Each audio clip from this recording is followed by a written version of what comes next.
Selamat pagi anak-anak. Salam jumpa kembali bersama dengan Ibu. Salam sejahtera bagi kita semua. Sebelum kita memulai pembelajaran hari ini, marilah kita berdoa agar pembelajaran kita hari ini diberkati oleh Tuhan yang Maha Kuasa.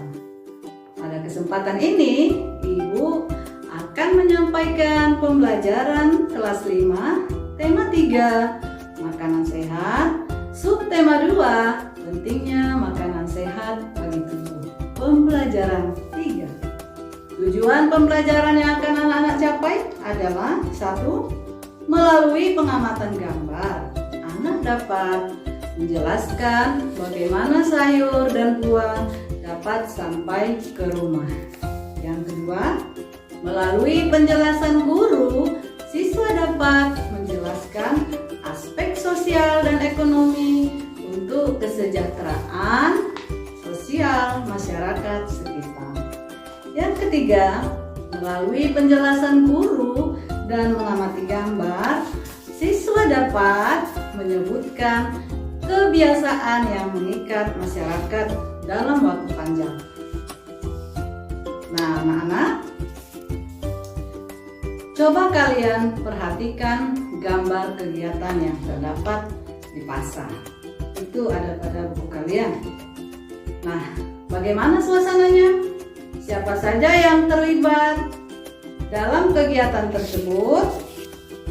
Lalu, bagaimana ya caranya supaya sayur dan buah dapat sampai ke rumah kita? Mari kita bahas satu persatu ya. Nah, jenis aktivitas di pasar adalah adanya kegiatan jual beli antara pedagang dan pembeli. Siapa saja yang ada di pasar ya? Yang ada di pasar adalah pedagang dan pembeli dari berbagai suku dan latar belakang yang berbeda. Bagaimana cara sayur dan buah itu dapat ke rumah ya? Nah, anak-anak, petani menanam sayur di ladang. Kemudian hasil sayuran dan buah yang dimiliki oleh Pak petani tadi dijual ke pasar. Lalu ibu kita membeli sayur dan buah dari pedagang pasar. Lalu ibu kita membeli sayur dan buah dari pedagang di pasar. Kemudian diolah dan dikonsumsi. Demikianlah cara sayur dan buah sampai ke rumah kita loh. Nah, aktivitas apa yang terjadi di pasar? Yaitu transaksi jual beli ya, antara pedagang dengan pembeli. Selain itu, adanya tawar-menawar antara pedagang dan pembeli.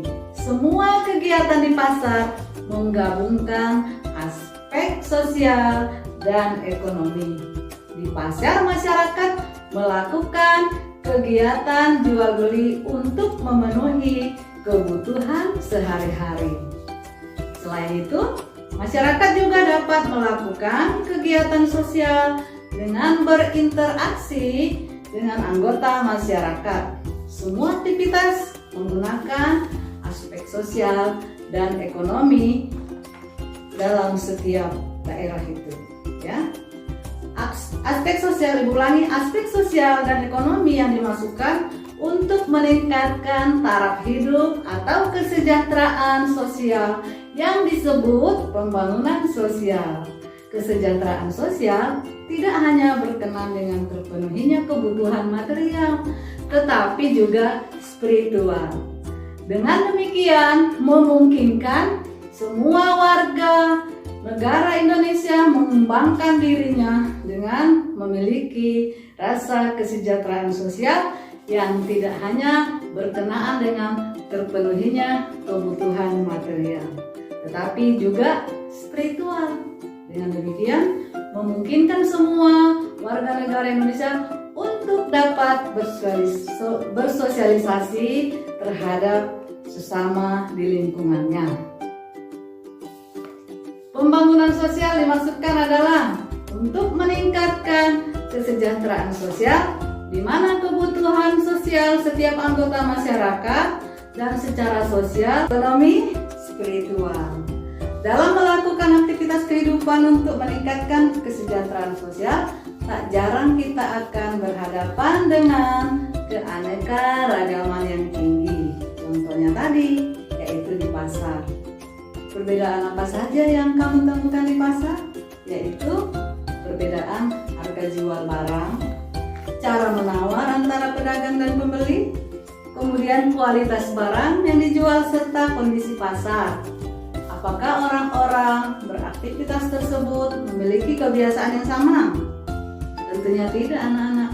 Semua orang pasti memiliki kebiasaan yang berbeda. Para pedagang menjual barang yang berbeda untuk memenuhi kebutuhan konsumen yang bermacam-macam. Kebiasaan yang mengikat masyarakat dan berlangsung dalam jangka waktu cukup lama, yaitu dikenal dengan adat istiadat. Adat istiadat merupakan kebiasaan sosial yang sejak lama ada di dalam masyarakat dan bertujuan mengatur tata tertib dalam masyarakat tersebut. Adat istiadat setiap kelompok masyarakat bisa sama atau berbeda satu sama lain. Contohnya, adat istiadat masyarakat asing atau disebut di dalam hukum itu masyarakat Osing di Banyuwangi yang merupakan perpaduan antara budaya Jawa, Madura, dan Bali. Kemudian adat istiadat masyarakat desa di Jawa Timur dan di Jawa Tengah ternyata memiliki persamaan. Salah satu persamaannya adalah bahwa mereka memiliki ikatan yang berdasarkan pada persahabatan. Anak-anak, selain melalui iklan, melalui wawancara juga, kita dapat memperoleh informasi dari seseorang. Anak-anak tahu kan apa itu wawancara? Iya, wawancara adalah percakapan satu orang atau lebih untuk mendapatkan informasi. Nah, lakukanlah sebuah wawancara sederhana ke beberapa orang temanmu yang ada di sekitarmu. Tentu temanmu di sekolah berasal dari daerah yang berbeda, bukan? Nah, ketika kamu wawancarai, buatlah tabel untuk memudahkanmu mewawancarai dan lihat pada bukumu halaman 61.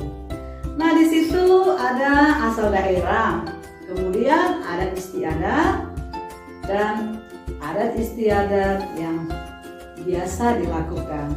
Kalian lihat pada bukumu ya. Nah, anak-anak boleh melihatnya. Salah satu ibu sebutkan ya, salah satu contohnya yaitu asal daerah dari adat istiadat. Nah, ibu dengarkan ya. Ini nama salah satu yang ada pada buku kalian, yaitu adat istiadat yang berasal dari Subang atau Jawa Barat, yaitu Sophia. Lalu adat istiadat yang biasa dilakukannya adalah sisigaan ya, ulangi, sisingaan, tradisi mengarak anak sehari sebelum dihitan dengan menggunakan tandu berbentuk singa. Nah, kemudian anak-anak lanjutkan ya yang berikutnya ya, yang ada pada buku kalian. Nah, anak-anak, melalui wawancara, maksud ibu selain melalui wawancara untuk mendapatkan informasi, juga dapat kita lakukan dengan membaca informasi pada bukumu halaman 61 tadi. Ada informasi yang kita temukan tentang pertunjukan sisingaan, yaitu pertunjukan sisingaan yang merupakan sebuah pertunjukan yang membutuhkan kerjasama, kekompakan, kerja keras, kemudian ketertiban dan ketekunan.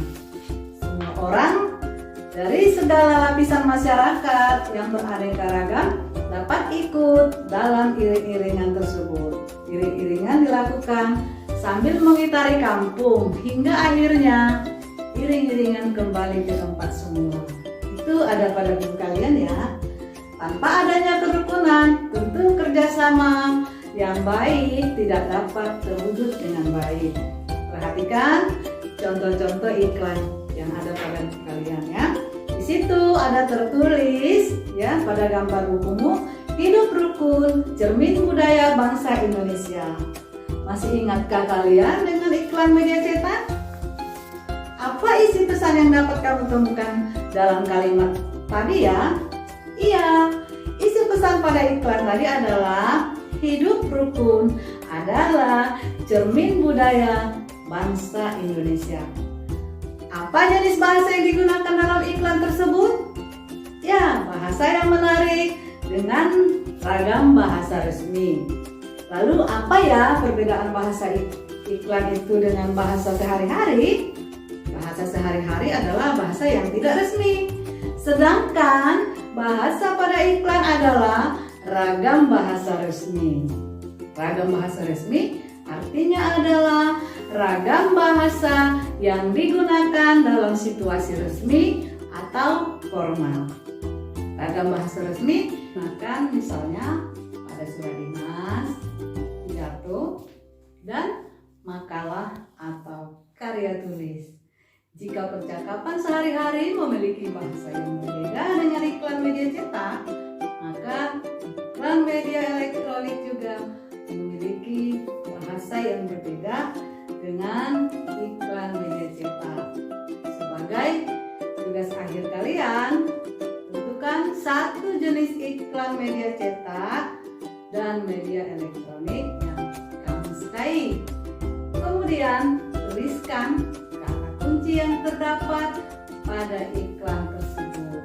Dan anak-anak juga mengidentifikasi